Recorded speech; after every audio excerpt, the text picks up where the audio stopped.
Good morning, everyone. Is my voice audible? Yes, ma'am. Good morning, ma'am. Good morning. Today we will begin with double integral and then we will discuss multiple integral. आपने single integral तो पढ़ा है. Single integral मतलब एक बार ही integrate करना है. आपने 12th class में जब इंटीग्रेशन पढ़ा होगा तो आपने क्या पढ़ा था? Suppose you are given a function f of the variable x.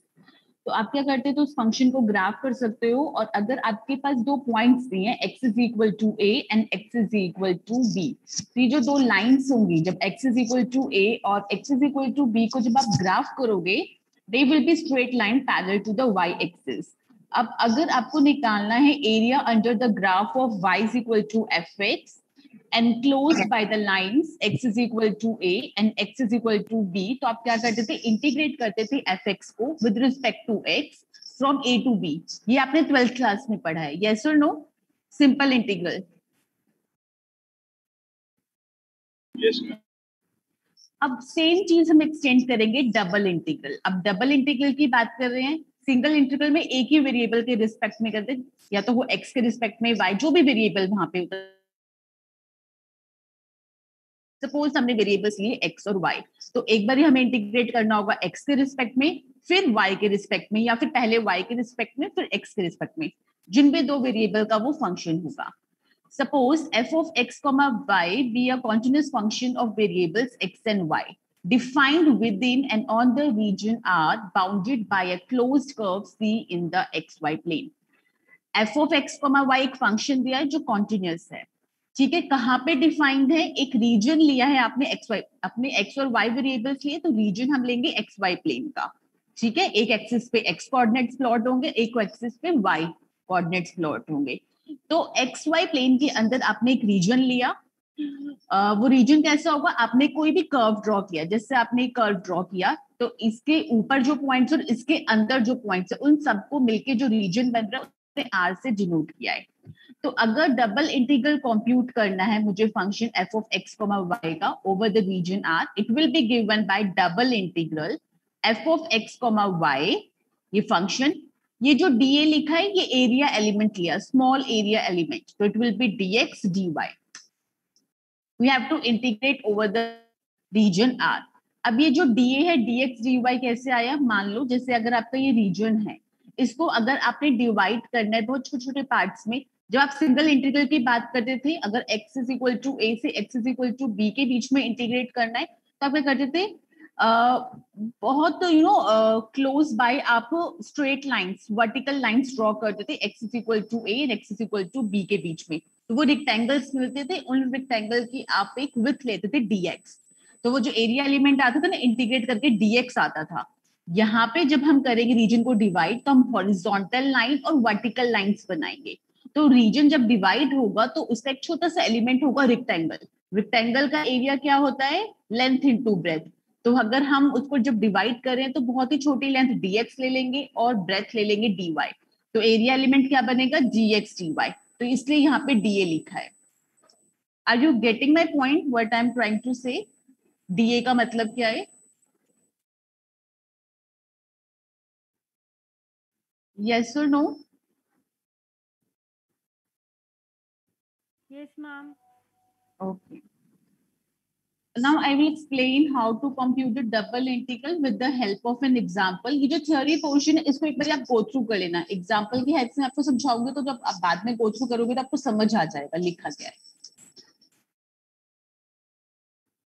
Now you have to evaluate the double integral. Integrand क्या है हमारा? xy into x plus y dx dy over the region bounded by line y is equal to x and the curve y is equal to x square. आपको इस integral को compute किस reason पे करना है? जो बाउंड हो रहा है by the line y is equal to x and the curve y is equal to x square. तो ये जो रीजन है जिसके ऊपर मुझे डबल इंटीग्रल कंप्यूट करना है, पहले मैं अपना वो रीजन देख लेती हूँ क्या है. तो उसके लिए क्या करेंगे? ये जो लाइन है और कर्व है इसको प्लॉट करते हैं, इनके बीच में जो रीजन है कॉमन रीजन वो डिटरमाइन करते हैं. y is equal to x एक इक्वेशन होगी स्ट्रेट लाइन की पासिंग थ्रू द ओरिजिन. आप चाहो तो 3-4 पॉइंट से लेना, 0, 0, 1, 1, 2, 2, -1, -1. तो जब आप प्लॉट करोगे you will be getting a straight line passing through the origin. y is equal to x square is an equation of a parabola जिसकी वर्टेक्स होगी ओरिजिन पे और ओपन होगा अपवर्ड्स। ये थोड़ा स्टैंडर्ड आपको पता होना चाहिए, जो ये पैराबोला एलिप्स है इनकी इक्वेशन, स्टैंडर्ड जो इक्वेशंस है वो आपको पता होने चाहिए। तो हमने y is equal to x square भी प्लॉट किया और ये लाइन भी प्लॉट की। हम देख रहे हैं हमें ये रीजन मिल रहा है जो इनके बीच में कॉमन है। Let us determine this point of intersection. वो कैसे मिलेंगे, इन दोनों इक्वेशन को सॉल्व कर लेते हैं। तो दोनों जो इक्वेशन है वो y की x की टर्म्स में दी है, y is equal to some function of x। तो y कोऑर्डिनेट्स को इक्वेट कर लेते हैं, x is equal to x square. X square को लेफ्ट साइड पे शिफ्ट करेंगे, you get x minus x square is equal to 0। x को common लिया, x into 1 minus x is equal to 0। तो x आपको दो वैल्यूज मिलेंगे 0 and 1। जब x 0 होगा तो y भी 0 हो जाएगा, जब x 1 होगा तो y भी 1। That means the region bounded by these two curves will have their endpoints as 0, 0 and 1, 1। ये रीजन समझ आया कैसे डिटरमाइन किया है? इंटीग्रेट जब आपको करना है तो there are two ways of integrating. ध्यान से समझना जो ये मैं बोल रही हूँ। अगर ये समझ आ गया तो मान लो आपको आगे का जितना भी पोर्शन है डबल ट्रिपल इंटीग्रल में सब क्लियर हो जाएगा। डबल इंटीग्रल को जब हमें कंप्यूट करना है इस रीजन के, there are two ways. First is considering a horizontal strip, second is considering a vertical strip. अभी मैं ये वाले एग्जांपल में आपको वर्टिकल स्ट्रिप बताऊंगी, नेक्स्ट क्वेश्चन जब हम डिस्कस करेंगे उसमें वर्टिकल और हॉरिजॉन्टल दोनों का थोड़ा थोड़ा बताऊंगी तो क्लियर हो जाएगा। अब वर्टिकल स्ट्रिप का मतलब क्या है? आपका इंटीग्रेंट तो यही रहेगा, dx dy लिखें या dy dx लिखें, बात एक ही है।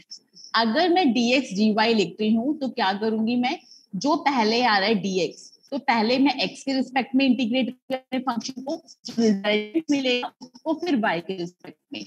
अगर लिखा होता dy dx मतलब पहले dy लिखा होता बाद में dx, तो इसका मतलब मुझे पहले इंटीग्रेट करना है y के रिस्पेक्ट में, उसके बाद करना है x के रिस्पेक्ट में। ऑर्डर चाहे कुछ भी लो, आंसर फाइनल आंसर सेम आएगा, बट आपकी जो लिमिट होगी इंटीग्रेशन की वो अलग अलग होगी depending on the order of integration. जिस केस में आपकी लिमिट ऑफ इंटीग्रेशन उस केस में नहीं होगा ऑर्डर, बट अगर वहां पे जहां पे कांस्टेंट नहीं होगी वहां पे ये ऑर्डर रेलेवेंट होगा।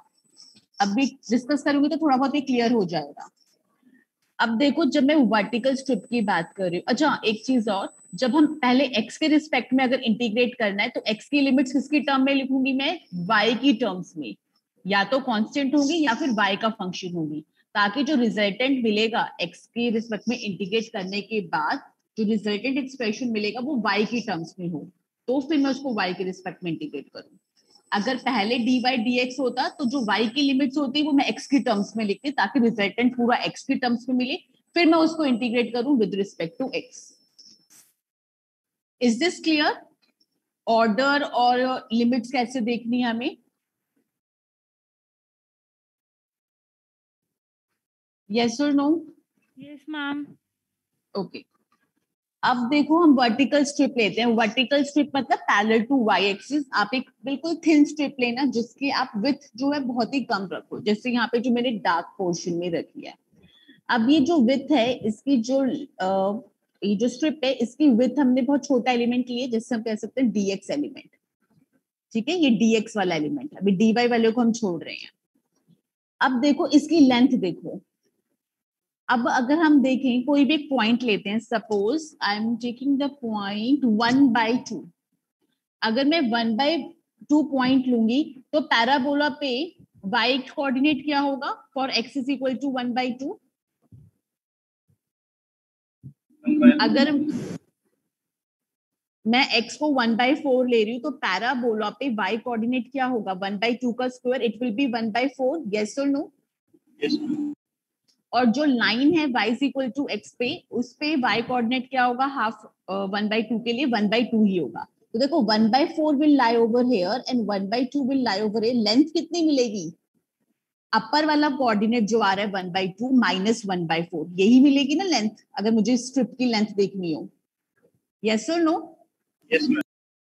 अब अगर मैं इक्वेशन की टर्म्स में लिखूं, क्योंकि पॉइंट तो x कुछ भी हो सकता है, वेरिएबल है वो तो, है ना, तो अपर वाला क्या मिलेगा उसके लिए लेंथ x, और लोअर वाले की लेंथ क्या मिलेगी, x स्क्वायर। समझ आया?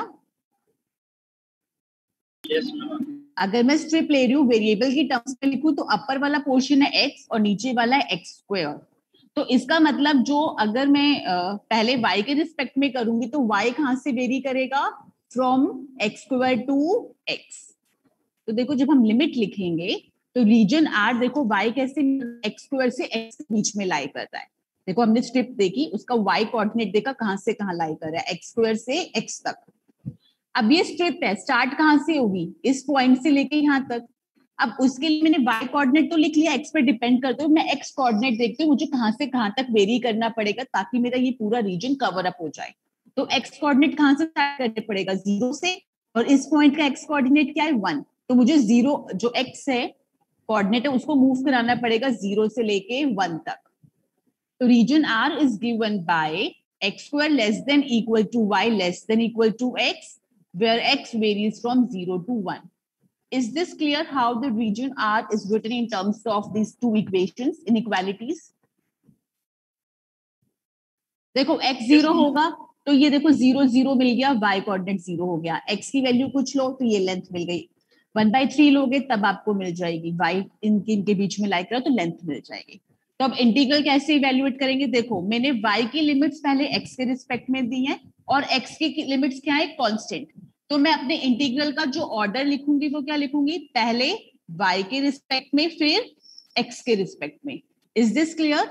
क्योंकि मैंने y की लिमिट्स x की टर्म्स में लिखी हैं। आप अगर बुक में देखोगे तो बुक में क्या है, x की लिमिट्स y की टर्म में दी हुई हैं। तो आप क्या करोगे, पहले x के रिस्पेक्ट में इंटीग्रेट करोगे, y की टर्म्स में एक्सप्रेशन ऑब्टेन करोगे, फिर y की इंटीग्रेट करके y की लिमिट्स पुट करोगे। यहाँ पर मैंने क्या किया है, y को x की टर्म्स में ले ली, y की लिमिट एक्स स्क्वायर से x, और x की कांस्टेंट है।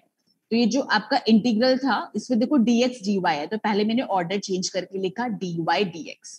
अब dy की y की लिमिट्स क्या है, एक्स स्क्वायर से x, और x की लिमिट क्या है 0 से 1, वो मैंने बाहर वाले इंटीग्रल पे लिखा है। जो ऑर्डर आप यहाँ पे लिखोगे उसी ऑर्डर में अपनी लिमिट्स लिखना, ये नहीं पहले x की लिमिट्स फिर y की लिमिट्स, ध्यान से लिखना। अब देखो हम इस एक्सप्रेशन को इंटीग्रेट करेंगे विद रिस्पेक्ट टू y। जब y के रिस्पेक्ट में इंटीग्रेट करेंगे तो x को हम कांस्टेंट की तरह ट्रीट करेंगे। तो I will be taking this x out क्योंकि x मेरा भी कांस्टेंट की तरह ट्रीट हो रहा है। तो x को बाहर रखा, अंदर इंटीग्रल क्या बचा, yx plus x square multi ये वाला, ये जो y वाला है इसको हम अंदर ले गए हैं, yx प्लस एक्स स्क्वायर, इसको इंटीग्रेट करना है with respect to y, taking limits from x to x। Integrate करेंगे तो क्या मिलेगा, y square x by 2 plus y cube by 3। लिमिट्स कहां से कहां तक पुट करनी है, x स्क्वायर से x। पहले अपर लिमिट पुट, ध्यान रखना y की पुट करनी है, जहां जहां x होगा एज इट इज रहेगा। जब x पुट करोगे you will get x square into x upon 2 plus x cube by 3 minus lower limit put करते हैं x स्क्वायर का square into x upon 2 plus x square की power upon में 3। इस expression को हम सॉल्व आउट करेंगे, देखो ये क्या बनेगा, x cube by 2 plus x cube by 3 minus x की पावर 5 बाई 2 माइनस x की पावर 6 बाई 3। ये वाली दोनों टर्म्स को कंबाइन कर लेते हैं, कंबाइन करोगे तो you will gate 5 by 6 x cube, बाहर जो x है उसको अंदर मल्टीप्लाई करेंगे, you will get this expression. अब इस एक्सप्रेशन को हम इंटीग्रेट करेंगे विद रिस्पेक्ट टू x और लिमिट करेंगे 0 से 1। This integration part you can do it on your own, go through कर सकते हो, सिंपल इंटीग्रेशन है using the power rule. Okay ma'am. This is the basic integration, एक बार गो थ्रू कर लो कैसे कैसे प्रोसीड करना है।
Shall I start with the next question? Yes, ma'am.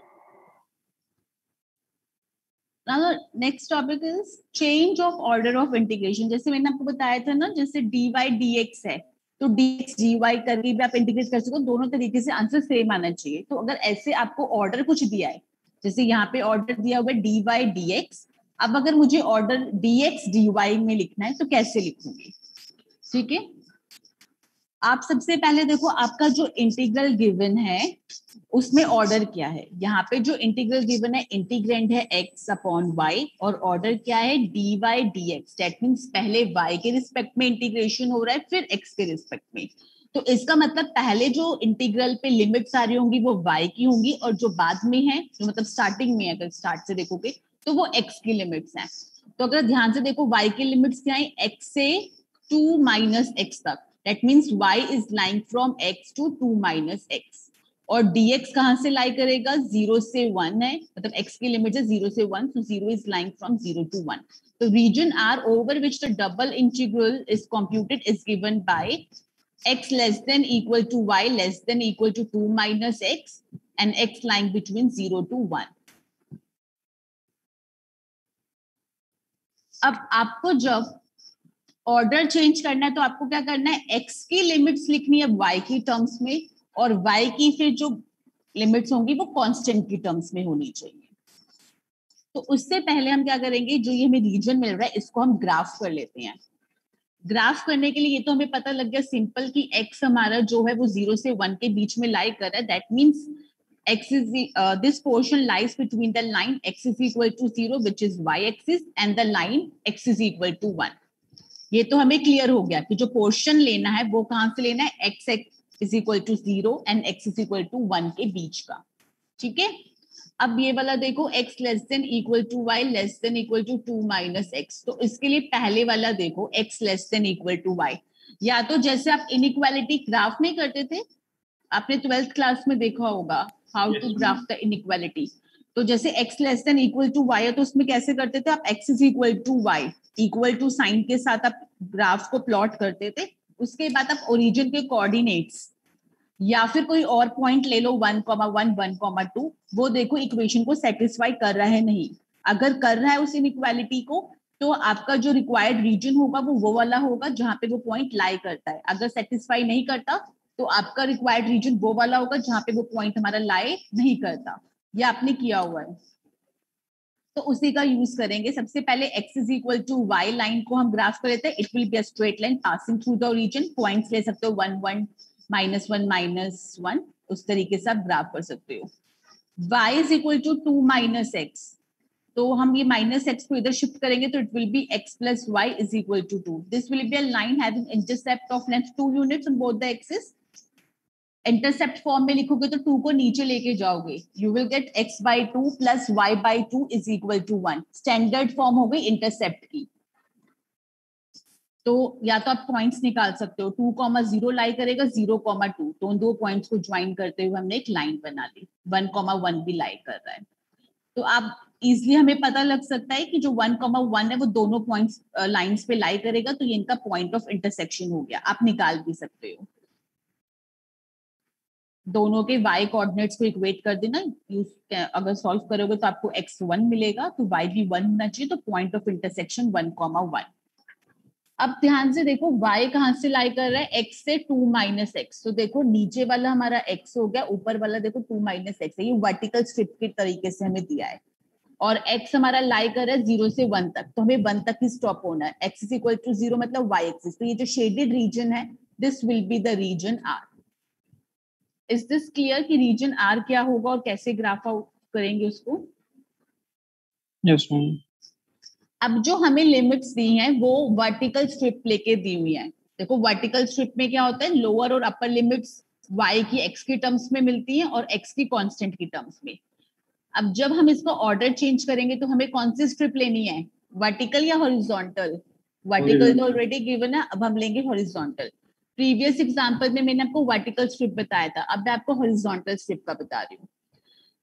ये समझने के बाद जब घर पे आप पढ़ोगे तो जो फर्स्ट क्वेश्चन पहले डिस्कस किया था उसको हॉरिजॉन्टल स्ट्रिप के थ्रू भी आंसर निकालना और चेक करना सेम आ रहा है या नहीं आ रहा। ठीक है, answer will come out same. Try कर देखना। अब सबसे पहले जब आप हॉरिजॉन्टल स्ट्रिप देखोगे तो आप देखोगे हॉरिजॉन्टल स्ट्रिप जब आप यहाँ से स्टार्ट करोगे, look at this, horizontal strip आपकी ऐसे होगी, वो कहाँ से स्टार्ट होगी, 0 से लेके लास्ट पॉइंट कहाँ तक जाना होगा, 2 तक। तो जो y वाली लिमिट्स हैं वो तो मिलेंगे 0 से 2 तक, ये तो क्लियर हो गया।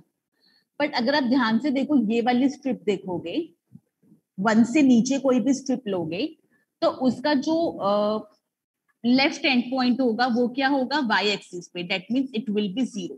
बट राइट एंड पॉइंट क्या होगा, इस वाली लाइन पे, y is equal to x वाली लाइन पे। बट 1 से ऊपर अगर आप कोई स्ट्रिप लेते हो तो उसका लेफ्ट एंड पॉइंट तो 0 है, but right end point lie कर रहा है इस लाइन पे, y is equal to 2 minus x पे। ये क्लियर हुआ? अगर हॉरिजॉन्टल स्ट्रिप ले रहे हो तो 1 से नीचे जो है उसका Yes, लेफ्ट ma'am. पॉइंट तो सेम है, राइट अलग हो रहा है। 1 से ऊपर ले रहे लेफ्ट अगेन सेम है, बट राइट पॉइंट अलग हो रहा है। तो इसका मतलब जब मुझे इंटीग्रेट करना होगा, y की लिमिट 0 से 2 जा रही है तो मुझे ब्रेक करना होगा 1 पे। तो 0 से 1 अलग लिमिट होंगी, 1 से 2 अलग होंगी अंदर वाले पोर्शन की, मतलब x वाले पार्ट की। ये क्लियर हुआ? Yes, ma'am. तो इस कंप्लीट रीजन को हमने दो पार्ट्स में डिवाइड किया, reason R1 and reason R2।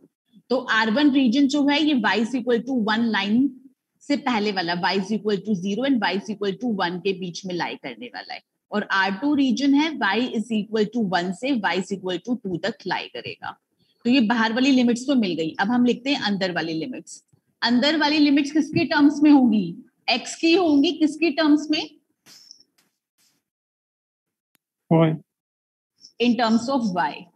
तो यहाँ पे स्ट्रिप देखते हैं, लेफ्ट एंड पॉइंट है 0, राइट एंड पॉइंट y क्या है, x क्या है, y के बराबर। तो यहाँ पे देखो क्या बना, 0 से 1 वाले पोर्शन के लिए x की लिमिट्स बन रही है 0 से y। अब 1 से 2 के लिए देखेंगे, यहाँ पे जब हॉरिजॉन्टल स्ट्रिप देखेंगे, लेफ्ट एंड पॉइंट तो 0 ही बन रहा है, राइट एंड पॉइंट x का y की टर्म्स में। सॉल्व करो इस इक्वेशन को, x in term for x in terms of y। तो जब हम x को इधर लाएंगे और y को राइट लेके जाएंगे तो will get x is equal to 2 minus y, क्योंकि आपको x की लिमिट्स y की टर्म में लिखनी है। तो x will vary from 0 to 2 minus y। Is this clear? Yes, ma'am. इसके बाद आपने इंटीग्रेट करना है, simple integration.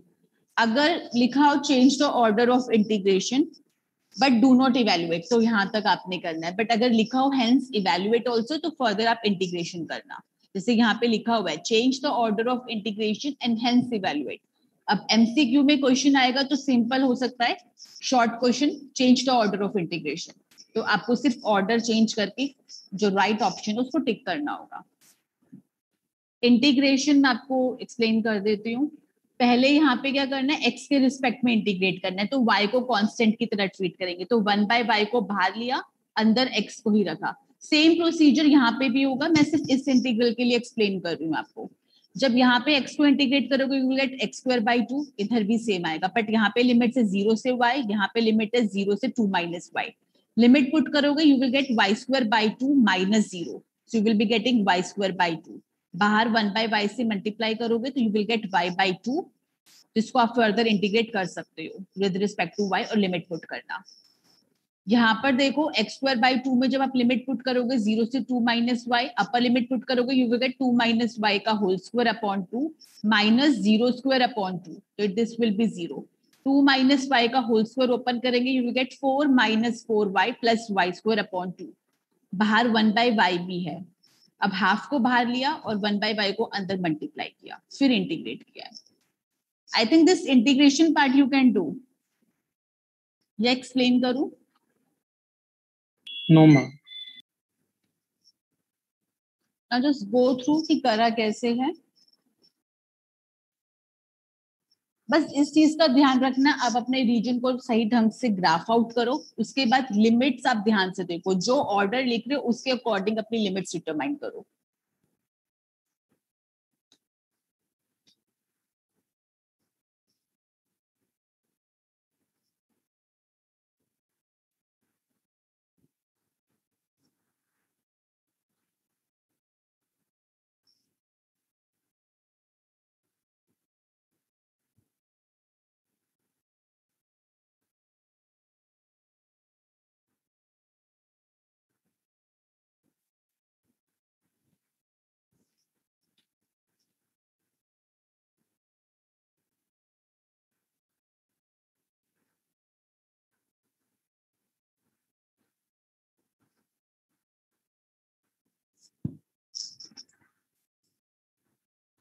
Now the double integral in terms of polar coordinates. Polar coordinates आपका वही है, जैसे हम कॉम्प्लेक्स नंबर में पोलर फॉर्म में कन्वर्ट करो तो हम x को क्या लिखते थे, r cos theta, and y को लिखते थे r sin थीटा.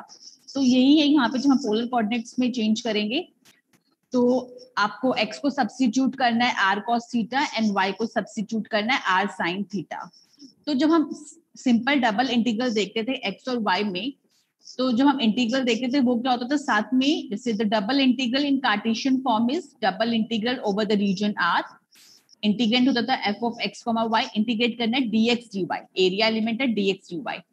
तो जब आप पोलर फॉर्म में कन्वर्ट करोगे x और y को, तो आप r cos theta r sin theta put करोगे. तो इंटीग्रेंट में जहां पे x होगा या y होगा उसको तो आप लिख सकते हो r और cos की, r और थीटा की टर्म्स में. ये जो dx dy है, ये एलिमेंट जो है area element, it will convert into r dr d theta. अभी के लिए याद कर लो कि r dr d थीटा हम लिखते हैं. ये आता कैसे है अभी, मतलब हम आगे ना जैकोबियन डिस्कस करेंगे, वहां पे क्लियर हो जाएगा कि dx dy को हम r dr d थीटा क्यों लिख रहे हैं. ठीक है, ये ध्यान रखना, पोलर में जब dx dy एरिया एलिमेंट जो है वो r dr d थीटा में कन्वर्ट होता है. तो इंटीग्रेंटो और चेंज हो जाएगा. अब रीजन R पहले हमारा कार्टेशियन फॉर्म में था, अब हमारी जो लिमिट्स होंगी रीजन R की वो पोलर फॉर्म में होंगी. एग्जांपल देखो, उससे समझ आएगा. You have to evaluate the integral, double integral. Integrand क्या है, under root of x square y square. Order क्या है, dy dx. दैट मींस पहले y के रिस्पेक्ट में फिर x के रिस्पेक्ट में. y की लिमिट्स क्या है, 0 से under root of a square minus x square, और x की लिमिट है 0 से a. तो सबसे पहले मैं रीजन को लिख लेती हूँ. पोलर कोऑर्डिनेट चेंज करने से पहले मैं अपने जो रीजन R है एक्स वाई प्लेन में, वो मैं ग्राफ आउट करूंगी. ठीक है, उसके लिए देखो y कहां से लाई कर है, 0 less than y less than equal to under root of a square minus x square, and x lie from 0 to a. वो हमने यहां से लिखा है लिमिट से. 0 less than equal to x less than equal to a का मतलब है represents the region between the vertical line x is equal to 0 which is the y axis and the vertical line x is equal to a. तो ये हमें पता लग गया, x is equal to 0 y axis और x is equal to a वाली जो line होगी उसके बीच का रीजन लेना है हमें. y का कोऑर्डिनेट, y का देखो, y less than equal 0 less than equal to y का मतलब क्या है, y 0 से बड़ा है. कौन सा प्लेन है, अपर हाफ या lower half, upper half. Upper half. और यहाँ पे क्या था, x क्या है, greater than equal to 0, so it's represents the right half और the left half, right half. तो ये y 0 से बड़ा है या लेस देन इक्वल टू भी है, और x greater than equal to 0 है. ये दोनों मिलके क्या रिप्रेजेंट कर रहे हैं, represents the region of the first quadrant. Yes और नो, इन दोनों से कंक्लूड कर सकते हैं ना, जो भी रीजन होगा वो फर्स्ट क्वाड्रेंट का होगा. ओके, यहाँ से भी पता है कि x जो है वो x is equal to a वाली लाइन से पहले वाला रीजन होगा. अब ये वाला इक्वेशन देखते हैं, y less than equal to under root of a square minus x square. पहले मैं इक्वालिटी रख के देखती हूँ कि वो रिप्रेजेंट क्या कर रहा है. तो हम इक्वालिटी जब रखेंगे तो I will get y is equal to under root of a square minus x square. Squaring करते हैं both side, you will get y square is equal to a square minus x square. x square को left side पे shift करोगे तो you will get x square plus y square is equal to a square. This is nothing but the standard equation of a circle centered at origin and the radius a units. Yes or no? Yes. Yes, ma'am. तो ये पहले मैं equation को मतलब circle को बना लेती हूँ. मुझे रीजन चाहिए फर्स्ट क्वाड्रेंट का, मुझे यहाँ से पता लग रहा है, तो फर्स्ट क्वाड्रेंट देखा. दूसरी चीज क्या बोला, x is equal to a. x is equal to a line ये होगी, और मुझे पता है ये जो a, 0 है वो इस सर्कल पे भी लाई कर रहा है. तो ऑब्वियस है ये जो हमारा रीजन है वो क्या है, it is the region of the circle lying in the first quadrant. समझ आया? Yes, ma'am. ये देखो यहाँ से भी आप क्लियर कर सकते हो. देखो ऊपर अपर वाले हाफ पे y कोऑर्डिनेट ना पॉजिटिव होता है, तो जब इस इक्वेशन में आप सॉल्व करोगे ना y को x के लिए, तो you will get y square is equal to a square minus x square. y will be under root of x a square minus x square. Plus minus sign दोनों आता अगर equation से solve करोगे. Positive है तो इसलिए upper half है, negative होता तो हम लोअर हाफ लेते, अभी पॉजिटिव है यहाँ पे रूट के साथ, इसका मतलब y वाला पॉजिटिव होगा, तो इसका हम अपर हाफ पोर्शन देखेंगे सर्कल का। समझ आया ये रीजन आर? Yes, ma'am. अब हम इसको पोलर में कन्वर्ट करते हैं। पोलर में कन्वर्ट करने के लिए x को क्या पुट करोगे, r cos थीटा, y को पुट करोगे r sin थीटा।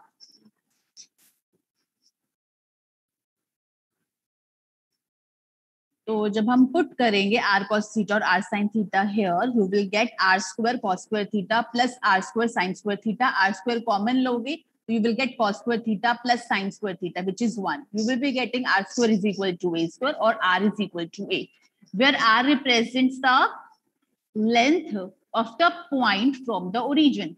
अब कोई भी अगर मैं पॉइंट लूंगी इसका रीजन के अंदर, उसकी लेंथ कहां से कहां तक होगी, z के a तक होगी ना मैक्सिमम। यहाँ पे यहाँ पे हुआ तो a से कम, स्ट्रेट डिस्टेंस अगर हम लेंगे तो हमारा ये जो r है वो कहां से लाई करेगा, 0 से a तक। क्लियर हुआ? जब आप कॉम्प्लेक्स नंबर में भी देखा था हमने पोलर फॉर्म में कन्वर्ट किया था, r is the modulus, it basically represent the length distance of the point from the origin.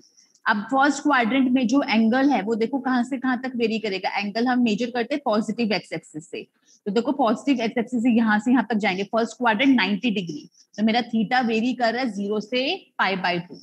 Clear हुआ? तो ये जो रीजन r है in terms of polar coordinates is given by r lies from 0 to a and theta lies from 0 to lies between 0 and π/2।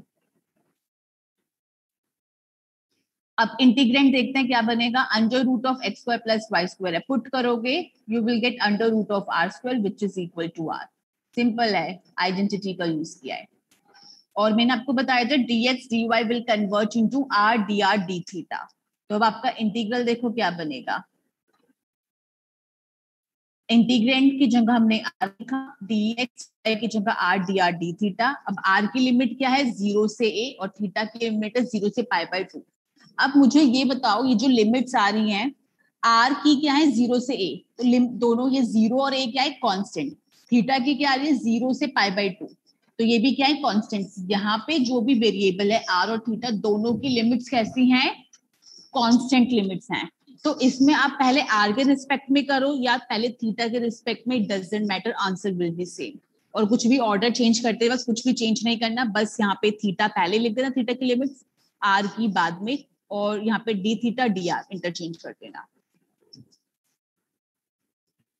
अब मैं order wise चल रही हूँ, यहाँ पे पहले हमने r का लिखा हुआ है और लिमिट्स भी r के लिखे हैं, तो it will become r into r, r square dr।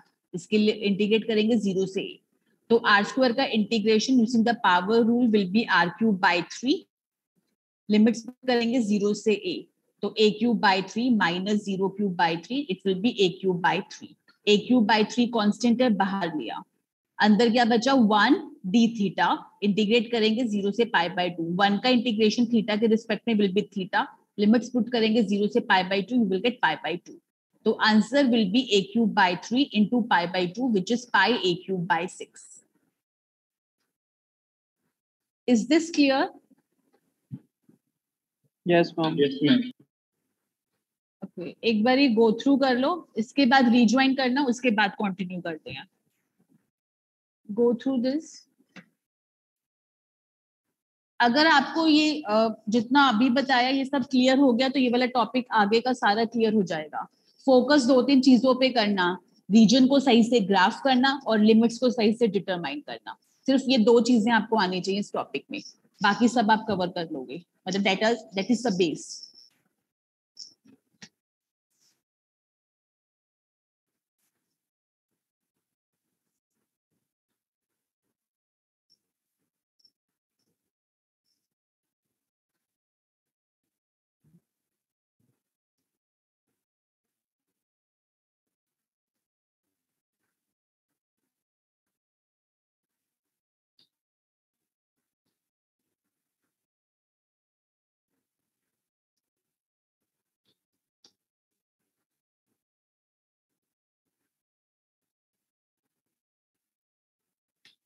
Okay, I am ending this meeting. Rejoin using the same link.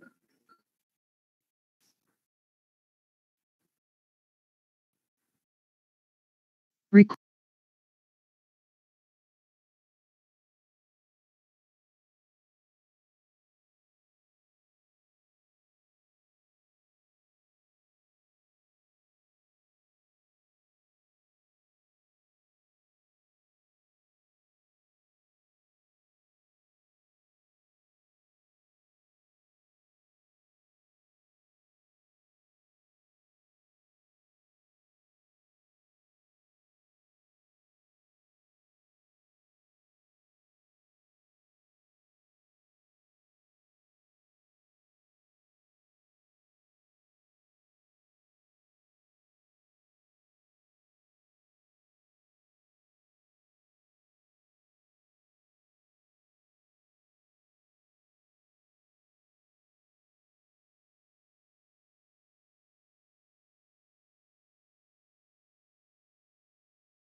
Recording अभी in हम एक सिंपल progress. क्वेश्चन कर रहे हैं ट्रिपल इंटीग्रल का।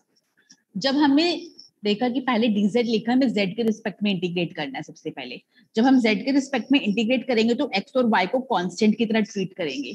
तो I can break this integrand e की power x plus y plus z as e की power x plus y into e की पावर z। तो e की पावर x प्लस y तो यहाँ पे कांस्टेंट की तरह ट्रीट होगा क्योंकि अभी हमें z के रिस्पेक्ट में इंटीग्रेट करना है, तो उसको मैंने बाहर रखा। इंटीग्रल जो है dz वाले में e की पावर z रखा और लिमिट लिख ली 0 से x प्लस y। e की पावर z का इंटीग्रेशन विल बी e की power z, limit will be 0 to x plus y। जब मैं लिमिट पुट करूंगी आई विल गेट e की power x plus y minus e की power 0। e की power 0 is 1।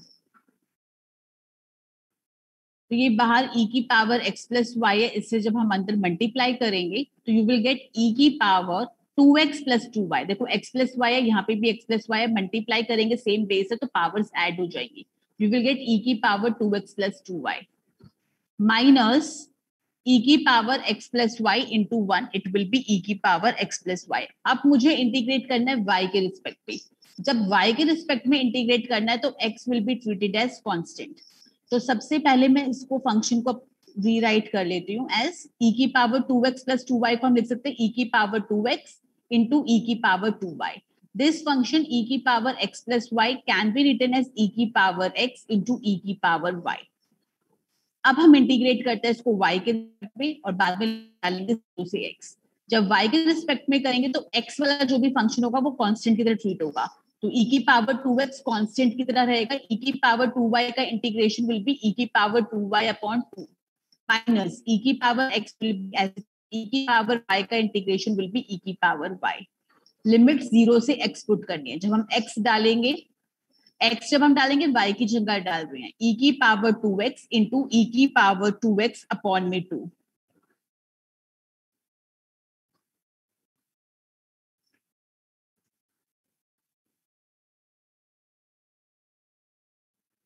Minus e की power x into e की power x। ये अभी हमने अपर लिमिट पुट करी है।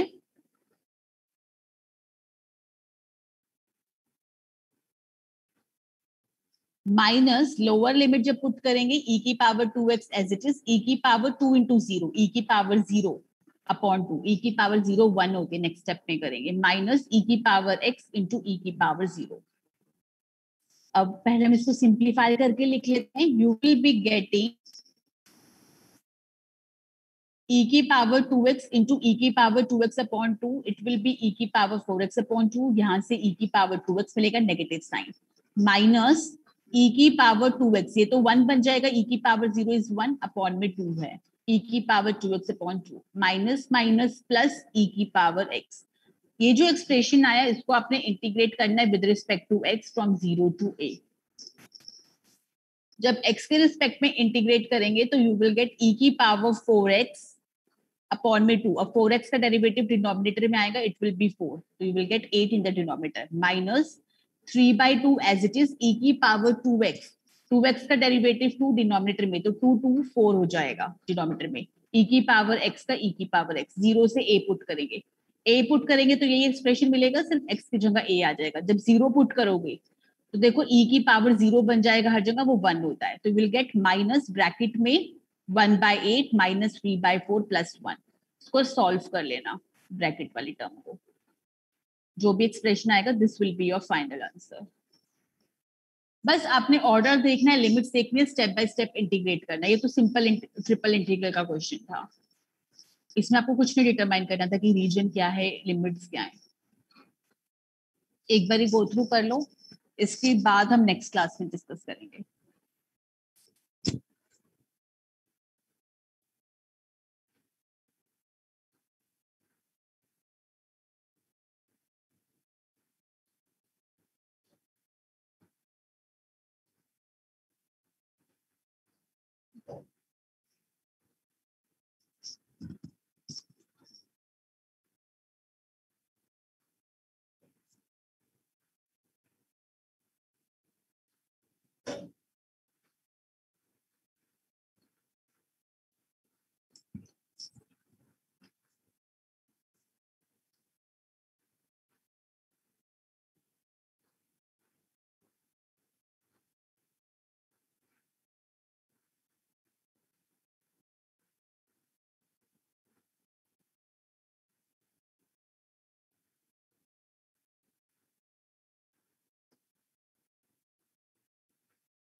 Any doubt? आज की क्लास में जो भी डिस्कस किया, किसी को कोई डाउट है?